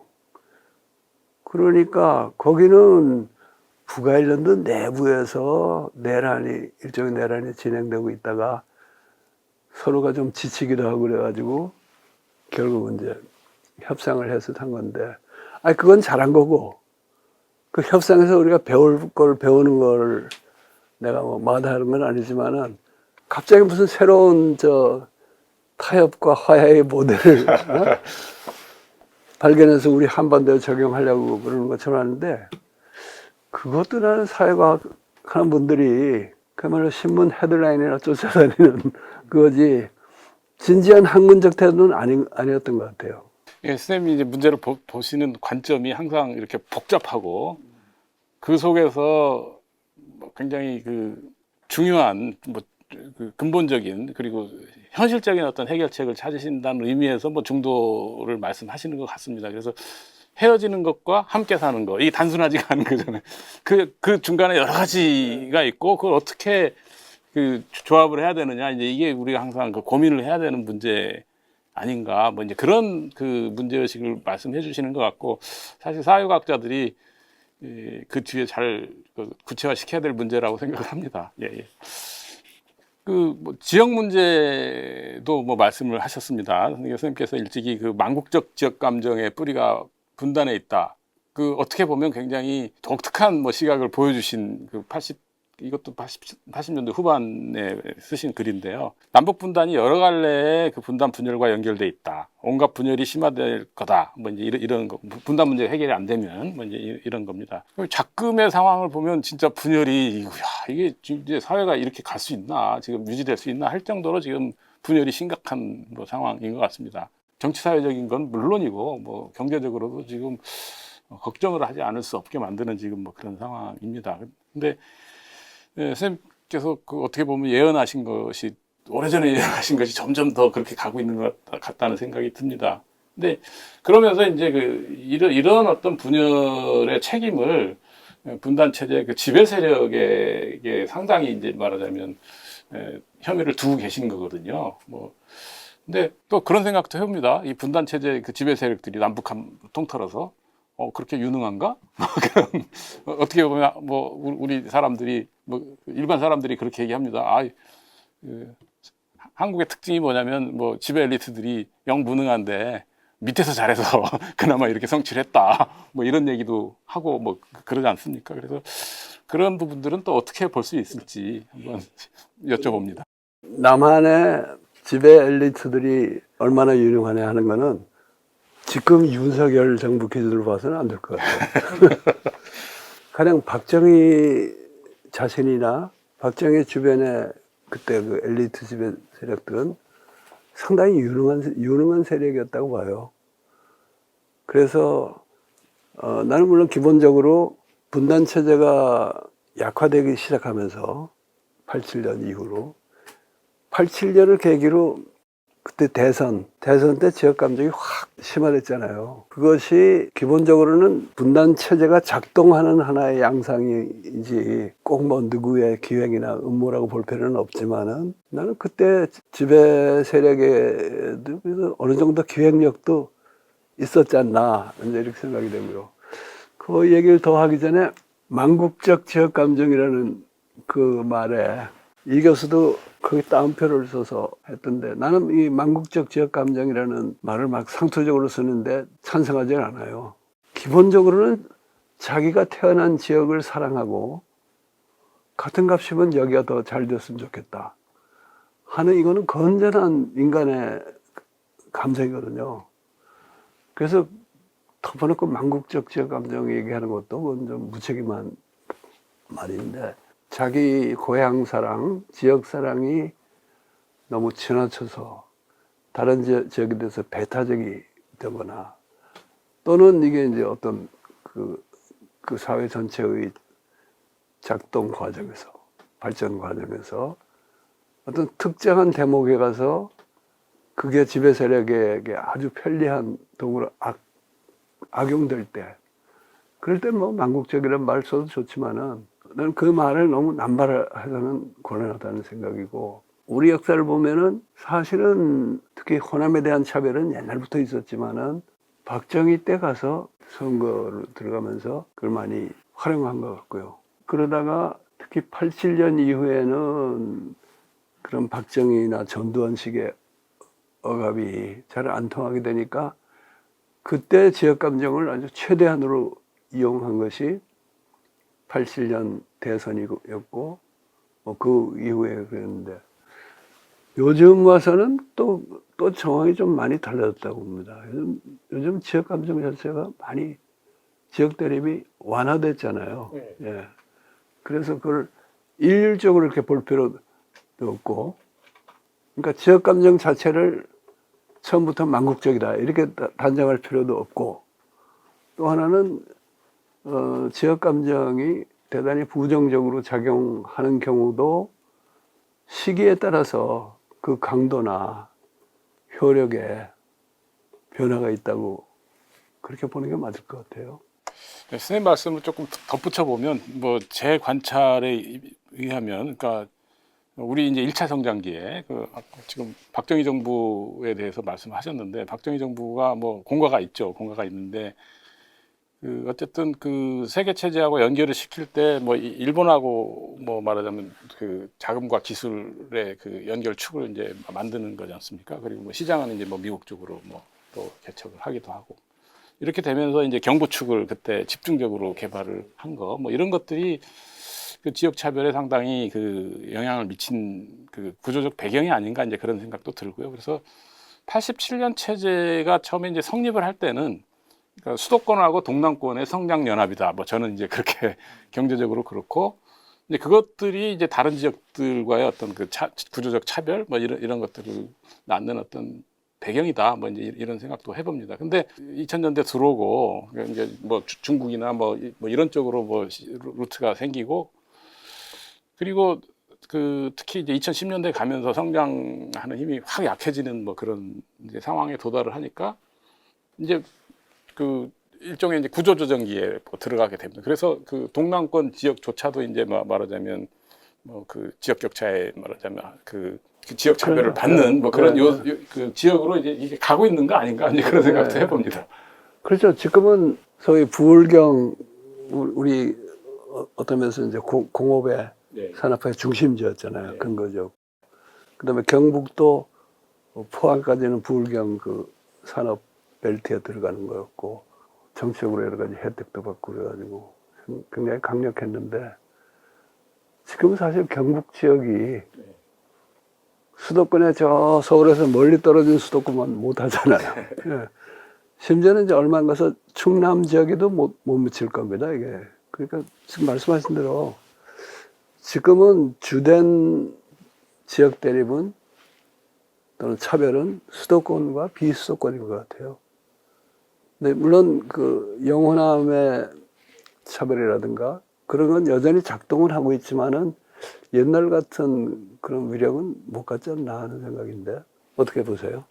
예, 저도 그렇게 기본적으로 그렇게 생각합니다. 네. 그리고 수도권 안에서도 서울하고 경기도하고도 그러니까 선생님 말씀하신 대로 이제 분열이 굉장히 그 복잡하고 다양한 양상으로 네, 지금 뭐 네. 전개될 가능성이 있고 경기도도 경기북도 경기도도 다르잖아요. 그런 방식으로 있고 예. 그래서 창비에서 재미있다고 그 독자들이 평을 하는데 내가 사는 곳 지역 부분에 대한 산문인데 그런 데를 보면 서울 사람들하고 이게 격차가 진짜 커지는 거예요. 그러니까 레짐을 뭐 형성할 수 있는 이런 공통 기반을 우리가 어떻게 만들 거냐 하는 이제 그런 뭐 고민도 하게 되는 뭐 그런 시기인 것 같습니다. 분단 체제론이 이런 복잡한 양상을 포착하려고 하는 그런 굉장히 그 야심찬 그런 그 사상적 기획이라고 뭐 저는 생각을 하는데 제 개인적인 뭐 사견으로는 한국의 그 사회과학적 대응이 실제 현실을 설명하는데 거의 뭐 그 능력을 발휘하지 못하고 있다. 그래서 이제 그것도 굉장히 우리가 지금 처하고 있는 그 난국의 원인을 하나 구성하는 게 아니냐 이제 이런 생각을 합니다. 어쨌든 지금 세계도 혼란에 빠져 있고 뭐 국내도 혼란에 빠져 있고 이 질서가 지금 뭐 유지가 될 수 있나 하는 이제 그런 뭐 불안감들이 만연해 있습니다. 그래서 그리고 더더군다나 이제 분단 체제가 어쨌든 뭐 그 우리가 87년 체제 이래로 쭉 그 나름대로 뭐 유동화되고 관리를 해가는 뭐 그런 국면에 있었다고 보여지는데 지금 선생님께서는 2010년대 어느 중간에 이제 87년 체제가 이제 그 뭐 종결됐다라고 한다 그러면 이제 향후에 이게 지금 난감한 지금 뭐 상황에 있는 것 같습니다. 그리고 최근에 보면 일반 국민들도 막 뭐 불안감들이 이제 많이 생기고 뭐 그렇지 않나 뭐 그런 생각을 해봅니다. 2010년대 중반 언저리부터 사회경제적 지표도 굉장히 나빠지고 있거든요. 그래서 이제 지금 이걸 어떤 돌파구를 마련해야 되느냐 하는 것들에 지금 우리가 그 좀 머리를 맞대고 지금 논의를 해야 될 뭐 시기인데 지금 뭐 그게 잘 안 되고 있는 것들도 문제다. 그래서 이제 지식인들 전문가들도 상당히 지금 위기에 처해 있는 뭐 그런 상황이 아닌가 뭐 그런 생각을 해봅니다. 선생님 어떻게 이게 지금 어떤 우리가 어떻게 해야 될지 제가 선생님한테 너무 황당한 질문을 뭐 드리는데 좀 예, 뭐 방향을 좀 한번 말씀해 주시면 좋겠습니다. 어떻게 해야 좋을지를 알면 내가 이러고 있겠어요. 그런데 최근에 경향신문에 칼럼 하나 쓰셨잖아요. 네네. 경제 직필이라 그래가지고 다시 굳어지는 분단 체제라는 제목으로 쓰셨는데 그리고 이남주 교수가 창비가 그런가? 네. 분단 시대의 재공고화 시도가 이루어지고 있다라고 네. 논문으로 기록에 썼는데요.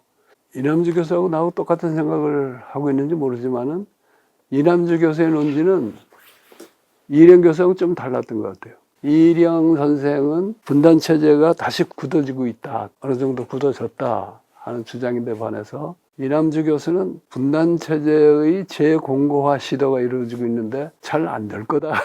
지금의 이런 혼란 상태, 또 남북 대결의 강화, 이것이 분단 체제가 다시 굳어지는 현상하고는 다르다고 봐요. 왜냐하면 분단 체제 한 국면이랄까, 한 면모로서 남북 대결, 적대화, 또 그것의 국내적인 영향으로서 온갖 반민주적인 퇴행 현상, 이런 것이 분단 체제 그 자체는 아니라고 보거든요.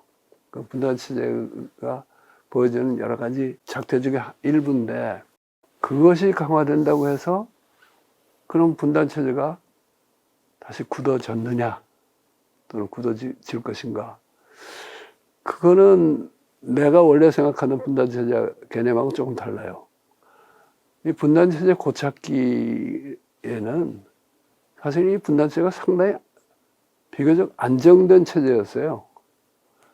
그래서 한국 전쟁을 겪은 국민들이 그거에 대해서 꼭 그 좋은 체제는 아닌 줄 알면서도 일정한 지지를 보냈던 거예요. 그게 이제 분단 체제의 재생산 기반이 됐던 거고, 그리고 그것이 안정된 데에는 그 당시에 세계 체제의 상황, 세계적인 상황, 그러니까 동서냉전이 아주 분명히 해가지고 소련이나 저쪽 진영은 북한을 지지해주고, 미국을 비롯한 소위 자유세계는 남한을 지지해주고, 뿐만 아니라 그때는 미국이요, 상당히 또 잘 나가는 패권 국가였습니다. 그래서 우리 광에서 인심난다는 말이 있듯이 남한 경제에다가 많이 경제적 원조도 해줬잖아요. 군사적으로만 지원해 준 게 아니고, 그러면서 미소 간에는 서로 안 건드린다 하는 협약 같은 게 있었던 것 같아요. 그래서 동서냉전 체제라는 것도 지금의 세계에 비하면은 훨씬 안정된 세계 형국 정세였고, 그 일환인 남북한의 분단이 고착화되면서도 비교적 안정되고 각자 자기 나름대로 발전하는 그런 체제였는데, 이게 이제 흔들리고 불안정해지니까 남쪽에서는, 이제 북쪽 사정은 내가 잘 모르니까 일단 빼놓고 얘기하면, 남쪽에서는 이 흔들리는 과정을 이용해서 민주화도 어느 정도 이룩하고, 또 그 과정에서 또 새로운 경제 발전도 하고 여러 가지 긍정적인 발전을 보여주면서 남북관계에도 상당히 풀어졌잖아요.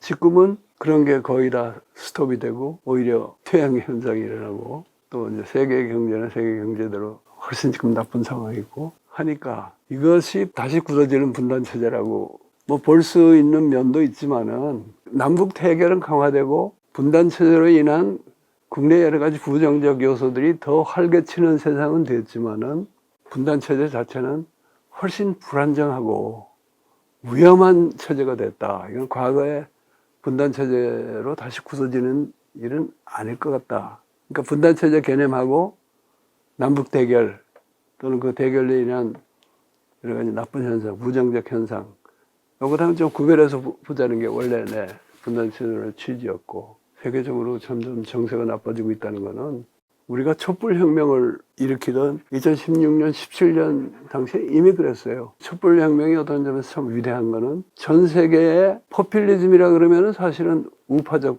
포퓰리즘, 반동적 포퓰리즘이 강화되고 있던 시기에 유독 남한에서만은 민주적인 대중운동이 일어났단 말이죠. 자랑스러운 면이기도 하지만은 앞으로 해나가기가 쉽지 않아요. 그렇죠. 세계가 전체가 이렇게 불리하게 돌아가는데 우리만 얼마나 잘하겠는가.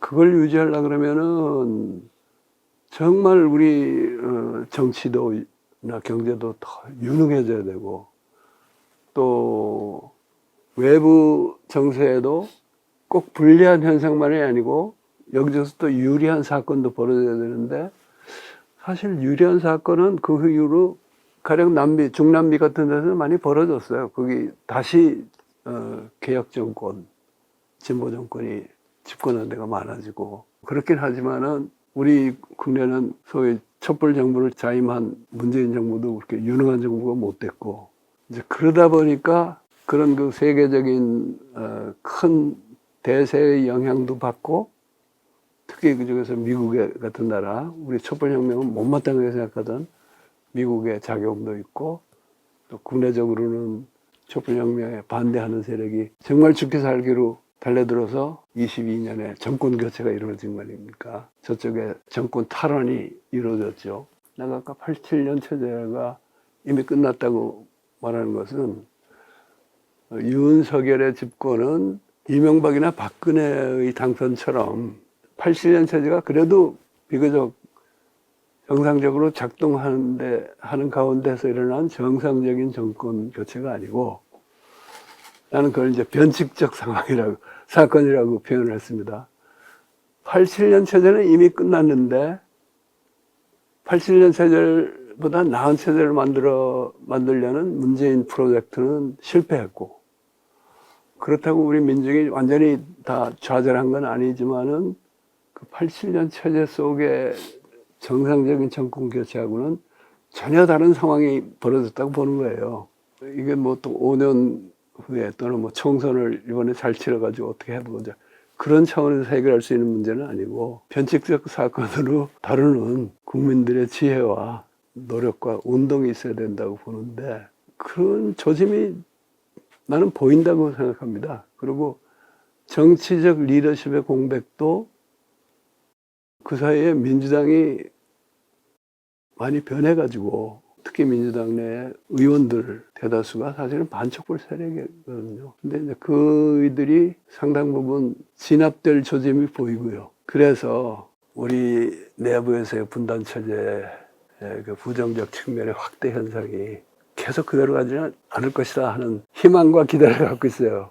계속하면은 우리는 사실 무슨 유럽에서의 극우 정당이 대두하고 그런 것보다도 더 나쁜 파시즘으로 갈 가능성도 없지는 않습니다만은 저는 그러기에는 우리가 너무 잘난 민족이라고 봐요. 선생님께서는 이제 그 분단 체제가 말하자면 흔들리는 분단 체제 이전으로 복귀하는 건 아니다. 뭐 이렇게 보신 것 같고, 저도 뭐 그거는 뭐 동감을 합니다. 근데 미소가 확 갈라진 그 상태에서 미소의 그 냉전 체제 속에서 형성된 그 분단 체제로 복귀하지는 않는다고 봅니다. 근데 지금 근데 이제 미국과 중국이 일정하게 상당 정도 과거 미소처럼 뭐 단절된 건 아니지만 일정 정도의 일정 수준에서의 분리는 뭐 진행될 거라고 보는데 그거는 뭐 미중 양측의 그 요구가 뭐 그 어느 정도 반영되어 있다라고 생각을 합니다. 그것이 우리 이제 분단 체제에 미치는 뭐 구조적 영향 이런 것들을 조금 향후에 더 분석을 해야 된다고 생각하고요. 그래서 네. 과거로 복귀했다 뭐 그런 뜻은 아니고 저도 네. 굳어지고 있는 양상을 보이는 뭐 이제 그런 굳어지는 그러니까 굳어진이라기보다는 굳어지는 어떤 그런 지금 뭐 국면으로 들어가 있고 그것이 저는 2008년 이후에 좀 뭐 그런 그 단층선이 이제 시작이 됐다라고 보는 볼 수 있다 그렇게 생각을 하는 거고요. 그것이 이제 분단 체제에 영향을 미치고 또 그 이제 국내 레짐의 이제 여러 가지 그 뭐 작용들을 그 가져온다. 그래서 각가지 분열상들이 이제 그 나타나는 것도 그런 것과 상당히 이제 맥락이 다 있다. 뭐 이제 이렇게 보는 거고요. 그래서 선생님 말씀대로 이제 그 복잡한 그 지점들을 저희들이 이제 좀 현실적이고 냉정하게 좀 뭐 관찰할 필요가 있지 않나 뭐 이런 생각을 해봅니다. 그리고 선생님께서 2018년, 19년 뭐 그리고 이제 뭐 촛불혁명 뭐 그 국면 뭐 이제 이런 말씀 하셨는데 그것이 지금 그 낙관적인 쪽으로 진행되고 있느냐 아니면 그 구조도 더 분열된 쪽으로 가고 있냐 뭐 이제 이거는 조금 더 저는 관찰할 필요가 있지 않나. 그러니까 사실 낙관을 불허하기는 지금 그 외부 환경, 그 외부적인 어떤 그 체제 변동 상황이 이제 너무 뭐 혼란 상태에 이제 들어가 있어서 그리고 쉽지 않은 상황이다. 그리고 국내 뭐 지식인들도 그렇고 그 뭐 정치권도 그렇고 이런 논의들이 거의 이루어지지 않고 있다라는 게 굉장히 저는 또 불안한 상황이다. 좀 그런 생각들을 가지고 있습니다. 기본적으로 촛불혁명 이후로는요, 촛불 얘기를 안 하는 정치인이나 지식인들의 말은 별로 신용할 필요가 없다. 그리고 우리 민중도 점점 안 듣게 될 거예요. 이미 뭐라고 떠든 너희들끼리 떠드는 말이다. 이제 이렇게 하고. 나는 경제학자하고 중국 전문가인 이일영 교수께 하나 주문하고 싶은 거는, 지금 신냉전 얘기를 많이 하잖아요. 근데 구동서냉전하고 지금 가장 큰 차이 중에 하나는, 그 당시에는 소련하고 미국 간에 무슨 경제적 유대라는 게 별로 없었잖아요. 그리고 미국이 압도적인 우위에 있었고. 그런데 지금 중러북 이쪽하고 한미일 이게 대립하는 신냉전을 얘기하는 사람이 많은데, 어떤 점에서는 더 신냉전에 가까운 게, 옛날에는 북이 같은 공산권이면서도 중소가 대립이 심했고, 북이 자주적인 막 이런 목소리도 내고 그랬었죠. 그리고 이제 북이 그 가운데서 줄타기를 하고 있었는데, 지금은 러시아하고 북한은 좀 완전히 밀착을 해버렸잖아요. 밀착을 하면서 사실은 북에는 굉장한 기회가 열리고 안정된 면이 있어요, 북이. 요즘 그 파워게임에서는 나는 제일 재미본 사람이 김정은이 아닌가 하는 생각이 들기도 해요. 반면에 중국하고 미국의 관계는 옛날의 미소 관계하고 완전히 다르지 않습니까? 경제적인 리스크를 줄인다, 디리스킹 얘기를 하지만은 얼마나 경제적인 상호 의존 관계를 줄일 수 있을지, 또 그걸 제대로 효과적으로 하려고 그러면은 유럽이니 뭐 동남아시아니 인도니 이런 나라가 다 미국 편을 들어줘야 되는데, 그들은 그들대로 다 경제적인 이해관계가 있기 때문에 얼마나 일사불란하게 그 신냉전에 미국 편을 가담해 줄지. 그래서 미국 자체의 중국과의 경제적 유대 문제가 있고, 다른 나라를 규합하는 문제가 있는데, 옛날 같으면 미국이 힘도 세지만은 경제적으로도 풍부해가지고 뭐 돈도 나눠주면서 규합을 했는데, 지금 그게 안 되잖아요. 그럴 돈이 없잖아, 미국은. 그런데 이제 그 면만 보면, 그런 경제적인 면만 보면은 신냉전이라는 게 성립하기 어려워요.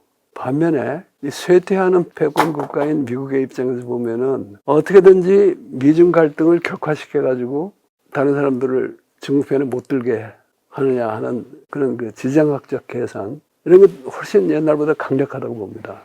그러니까 이게 사실 위험한 상황이죠. 경제적으로는 중국하고 같이 가는 게 서로가 유리한 건데, 지정학적으로는 계속 중국을 때리고 해야지 미국의 권위가 유지되고 맹방이 그나마 단속이 되는. 그러니까 이거는 이제 정상적인 패권 국가의 행태가 아니에요.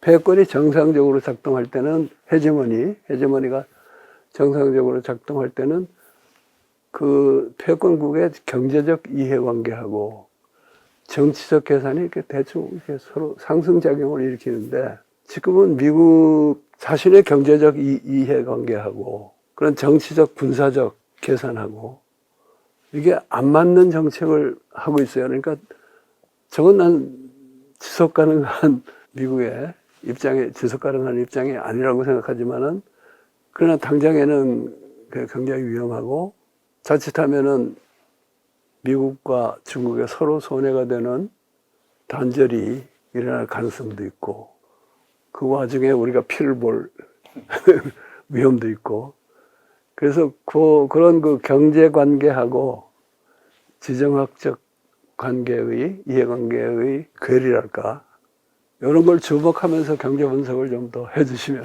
예, 그래야 된다고 생각합니다. 그 지금 이게 분단 체제가 고착됐던 시기하고는 뭐 다르다는 말씀 뭐 공감하고요. 그 뭐 미래 경로를 보면 뭐 경제적으로는 충분히 예측할 수 있는 게 이제 뭐 시기의 문제인데 삼강 체제로 뭐 어쨌든 재편되는 과정에 있다. 지금 뭐 그렇게 얘기를 하고 있습니다. 그리고 그러니까 과거에는 저희들이 이제 북미가 있고 뭐 유럽이 있고 그다음에 동아시아 경제권 이렇게 이제 보통 분류를 했는데 향후에는 아마 경제학자들도 대부분 그렇게 할 겁니다. 그 삼강 체제가 있다. 미국 중심의 권역이 있고 중국 중심의 권역이 있고 그다음에는 이제 뭐 이제 새로 떠오르 이머징 되는 뭐 그러니까 거기에는 뭐 중요한 뭐 멤버들이 이제 인도가 될 거고요. 그다음에 뭐 4등이 되는 거는 뭐 인도네시아가 되는 거는 뭐 거의 뭐 확실한 것 같고요. 뭐 이제 뭐 이렇게 뭐 재편성이 이제 돼서 뭐 경제 규모로 보면 뭐 미국, 중국, 인도 뭐 이제 이렇게 가는 과정에 있는데 이제 그 과정에서 어떻게 이제 말하자면 질서가 뭐 좀 풍파 없이 갈 수 있느냐 이제 뭐 그런 문제인 것 같고 한국의 경우에는 미국 시장이나 중국 시장을 포기할 수 없는 뭐 그런 상황이고 그러면서 이제 말하자면 중간지대를 어떻게 우리가 만들어 가느냐 뭐 이제 이게 이제 뭐 저희들 뭐 과제고 정치 군사적으로 여기서 이제 갈등을 얼만큼 뭐 줄일 수 있느냐가 이제 뭐 저희들 앞에 놓인 과제라고 생각이 됩니다. 그래서 그런 점에서 분단 체제적인 어떤 그런 조건이 이전과는 다르다는 거죠. 네, 이전과는 다르다는 게 이제 제가 이제 좀 관찰하고 있는 부분은 그거고, 선생님 말씀하신 대로 사실 이제 이 과정에서 충돌이나 뭐 폭력이 발생하면 이제 뭐 작은 나라들이 뭐 힘들 건 틀림없고 사실은 미중 충돌이 벌어지면 뭐 그런 거 막 계산하는 사람들도 있더라고요. 뭐 GDP는 얼마 깨지고 막 이제 그런 걸 모르지는 않을 건데, 근데 이제 각자 경제하는 사람하고 뭐 군대 보내는 사람들하고 또 다르니까 뭐 이제 그게 사실 이제 그 우려되는 뭐 그런 상황이라고 생각합니다. 그건 저희들이 염두에 두고 진짜 정말 그 백척간두에 좀 서 있는 심정으로 우리들이 좀 뭐 관찰하고 논의하고 계속 고민하고 뭐 그래야 될 문제라고 생각합니다. 근데 관찰하고 논의만 하지 말고 해법도 좀 해보세요. 예, 제가 해법을 저도 선생님 아까 말씀하셨지만 제가 해법을 잘 알면 상당한 경제에 있는 상황이 되는 건데 뭐 그렇게 노력해 보도록 하겠습니다. 예.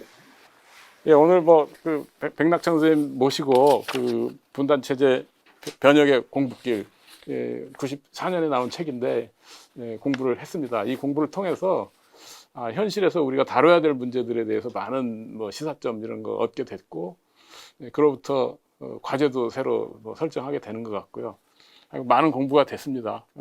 이렇게 과외 공부하게 돼서 뭐 참 소득이 많았고 뭐 좋은 시간이었습니다. 뭐 우리 시청자들도 뭐 그런 기쁨 함께 누리셨으면 좋겠습니다. 감사합니다. 내가 볼 때는 젊은 세대지만은 지금 이제 이미 원로 교수가 되신 이일영 교수 같은 분이 이 책 같은 이 고문서를 다시 들춰내서 여러 가지 좋은 말씀해 주셔서 감사하고요. 뭐 나도 아직 완전히 끝난 사람은 아니니까 같이 해법을 모색해 보기로 하십시다. 예. 네, 감사합니다. 네, 백낙청 TV에 끝까지 시청해 주신 여러분 감사합니다. 앞으로도 계속 애정과 관심을 갖고 지켜봐 주시기를 부탁드립니다. 감사합니다.